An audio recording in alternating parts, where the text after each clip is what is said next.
Saudara-saudari terkasih, selamat pagi. Menurut renungan saya, bacaan Injil hari Minggu pekan ke-14 ini mengajak kita untuk menjadi orang-orang beriman, umat-umat Katolik yang proporsional.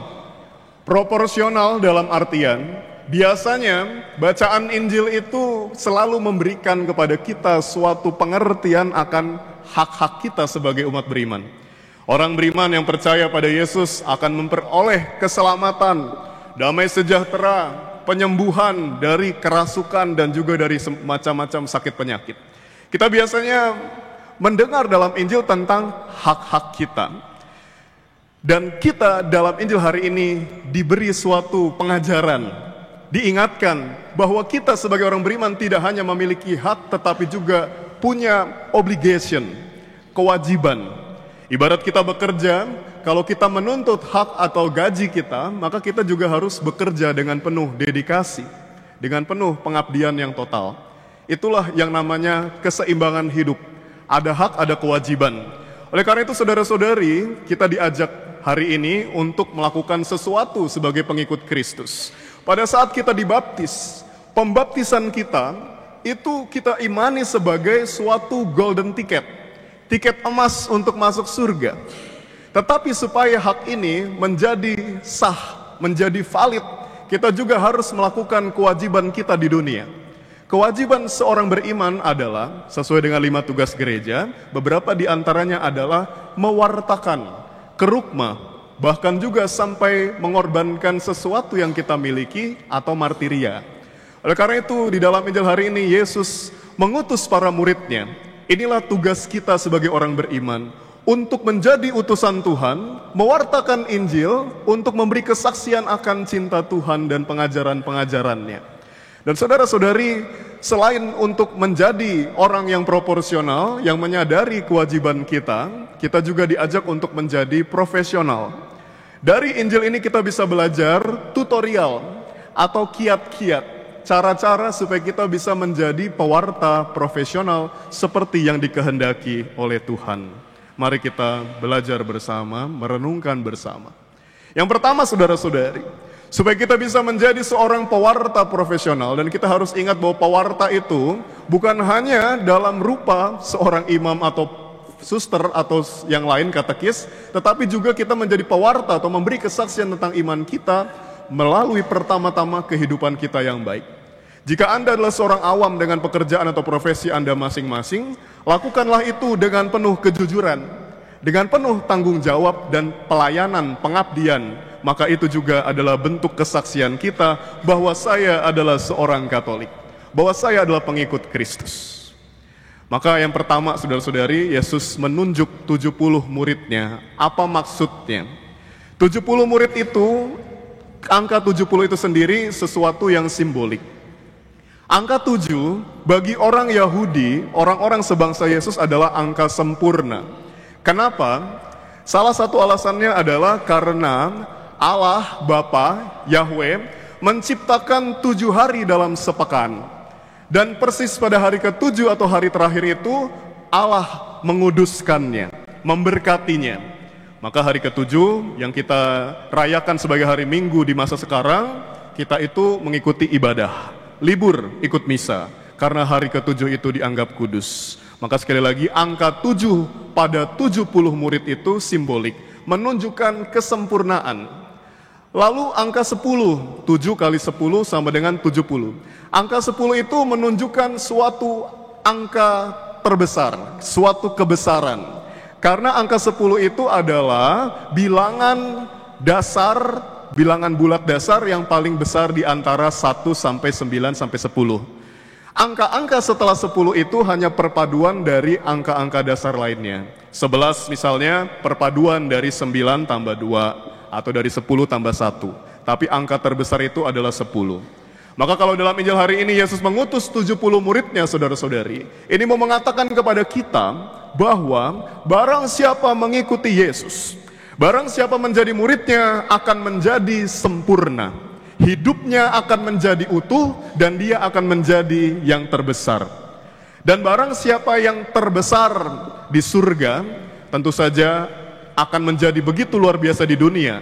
Karena ketika kita menjadi kecil di dunia, kita itu tidak ada apa-apanya.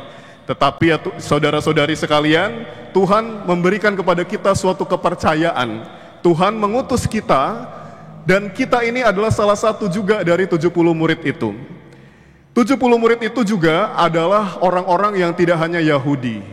Mereka ini terdiri dari berbagai bangsa yang mau mengatakan bahwa kita juga merupakan bagian dari murid-murid Yesus. Maka tugas perutusan yang Tuhan Yesus berikan juga sebetulnya ada di dalam diri kita.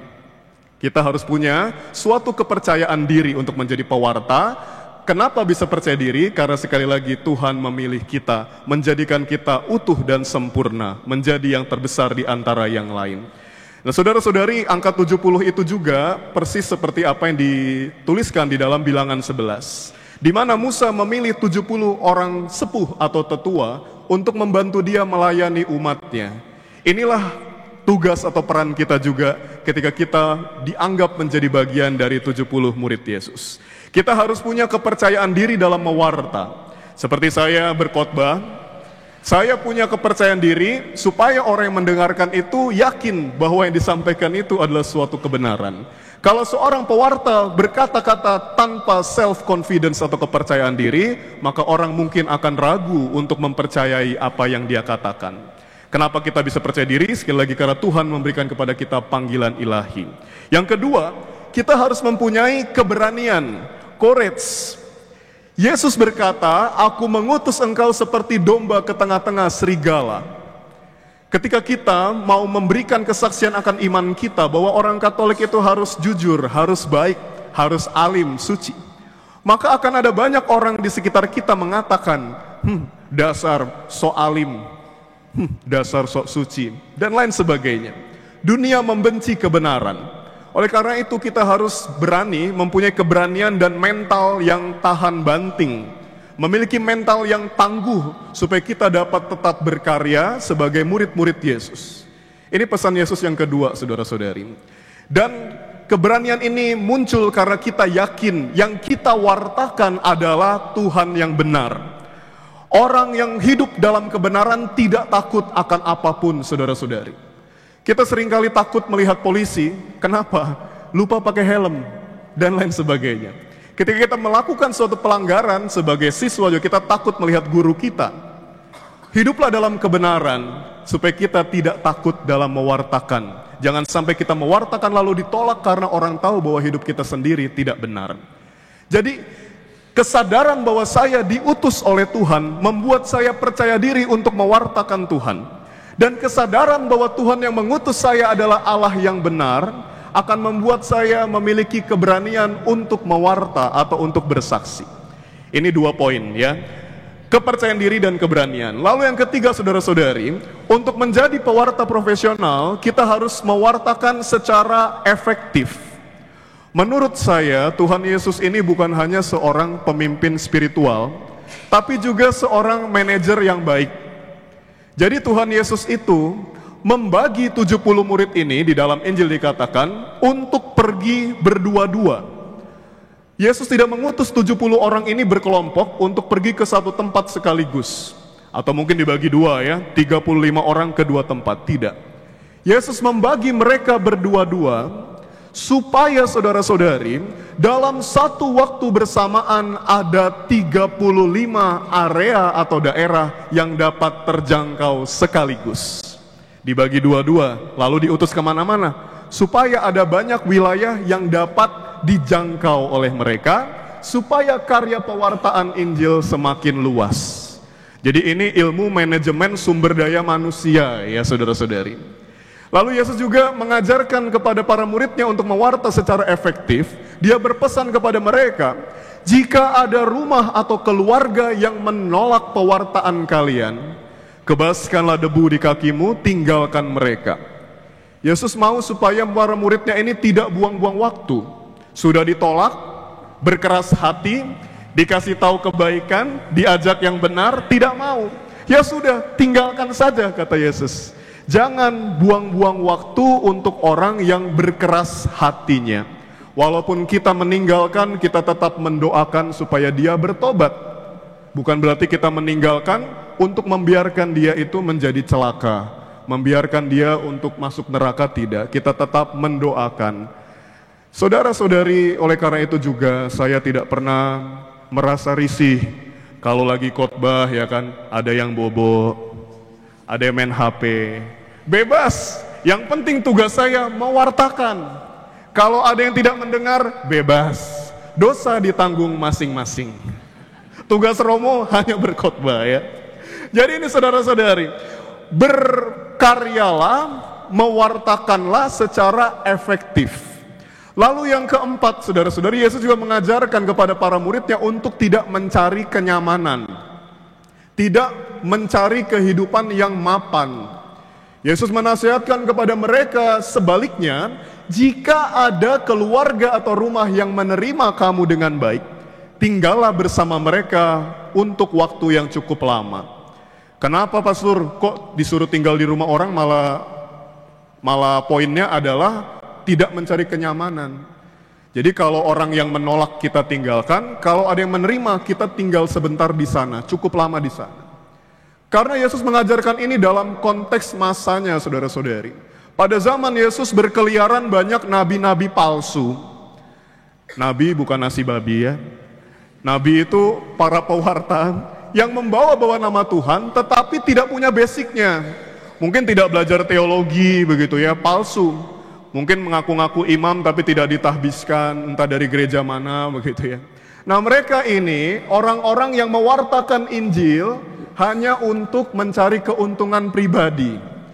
Jadi pada zaman Yesus bisa diceritakan dalam 2 Timotius bab 3. Orang-orang ini, nabi-nabi palsu ini berkeliling dari satu rumah ke rumah, memanfaatkan kebaikan hati umat yang terlalu percaya, umat yang overdosis agama. Nah, saya selalu bilang, ya, jangan sampai kita terlalu percaya akan sesuatu sehingga mudah terperdaya, termasuk dalam beragama. Jadi ada orang terlalu percaya sehingga menerima nabi-nabi palsu ini dianggap orang baik, lalu akhirnya dipelorotin. Mereka ini pindah dari satu rumah ke rumah. Yesus menyadari bahwa para muridnya itu diberi olehnya kuasa sehingga dapat melakukan berbagai macam hal hebat. Mereka mewartakan dengan berkobar-kobar, dengan bersemangat sehingga menyukakan hati banyak orang. Mereka sanggup mengusir setan-setan dan menyembuhkan penyakit. Maka besar sekali potensi bagi para murid untuk mencari keuntungan pribadi, lalu meniru para nabi palsu itu. Pindah-pindah, udah dapat uang dari satu rumah atau satu keluarga, pindah ke tempat lain, terus begitu. Yesus tidak mau para muridnya seperti ini, karena ini adalah kecenderungan manusia atau pribadi yang mencari kenyamanan dan kemapanan. Maka Yesus berkata, kalau sudah diterima, jangan langsung pindah. Hargailah orang itu dengan tinggal cukup lama di sana, supaya juga di rumah yang menerima kamu itu, keluarga itu dapat memperoleh damai sejahtera, yang sakit juga disembuhkan, memperoleh keselamatan pada akhirnya. Ya, saudara-saudari, inilah tujuan kedatangan Yesus dan tujuan Yesus mengutus para muridnya. Maka poin yang kelima adalah, janganlah kita mengandalkan hal-hal material. Karena tujuan dari pewartaan Yesus itu sendiri adalah sesuatu yang spiritual. Yesus melarang para muridnya untuk membawa bekal, pundi-pundi, dan juga menggunakan kasut atau sandal. Tentu saja kalau dibilang tidak boleh secara total, mungkin tidak demikian juga. Tetapi selalu Yesus bermaksud jangan berlebihan. Jangan membawa makanan atau uang terlalu banyak. Tujuan Yesus melarang mereka membawa benda-benda material ini adalah supaya mereka sadar bahwa mereka telah memperoleh suatu modal untuk melayani, modal untuk memberi kesaksian yang terbesar dari Tuhan Yesus, yakni delegasi atau kepercayaan itu sendiri. Lalu juga modal iman, saudara-saudari, dan juga modal kuasa, kuasa untuk mewartakan, kuasa untuk menyembuhkan, dan lain sebagainya. Yesus ingin para murid ini dengan dilarang membawa barang-barang material, menyadari bahwa mereka sudah menerima modal yang spiritual. Itulah yang harus mereka andalkan. Dan Yesus juga ingin supaya orang-orang yang mendengarkan pewartaan para muridnya fokus kepada apa yang spiritual. Karena yang mau diberikan oleh para murid itu adalah yang tadi saya jelaskan, yakni damai sejahtera. Shalom dalam bahasa Ibrani, salve dalam bahasa Latin, yang turun dalam bahasa Inggris menjadi salve, salvation, keselamatan. Yesus ingin kita sadar bahwa kita itu mau diselamatkan, bukan mau diperkaya pertama-tama secara rohania. Maka kalau orang pelayanan di gereja bertanya, Romo, saya dapat apa? Ya, digajinya di surga, begitu ya. Dapat pahala. Dan itu sesuatu yang lebih besar daripada segalanya, bukan? Saudara-saudari, inilah 5 kiat yang diberikan oleh Tuhan. Semoga dengan mempelajari dan merenungkan ke-5 poin ini, kalau kurang jelas nanti bisa ditonton lagi di YouTube Komsos Bandung ya. Kita dapat menjadi pewarta-pewarta yang proporsional dan juga profesional. Ingat bahwa kita telah diselamatkan oleh Tuhan, maka mari kita menjadi saksi-saksi Kristus. Setelah dirimu diselamatkan, jadilah saksi Kristus. Inilah sekali lagi tugas atau kewajiban kita sebagai umat beriman. Jangan hanya menuntut hak kita saja, minta diselamatkan. Mari selama hidup kita melakukan kewajiban kita sebagai murid Tuhan yang akan menyelamatkan kita, yakni memberi kesaksian akan kebaikan Tuhan dalam hidup kita sehari-hari, dimanapun kita berada. Tuhan memberkati. Amin.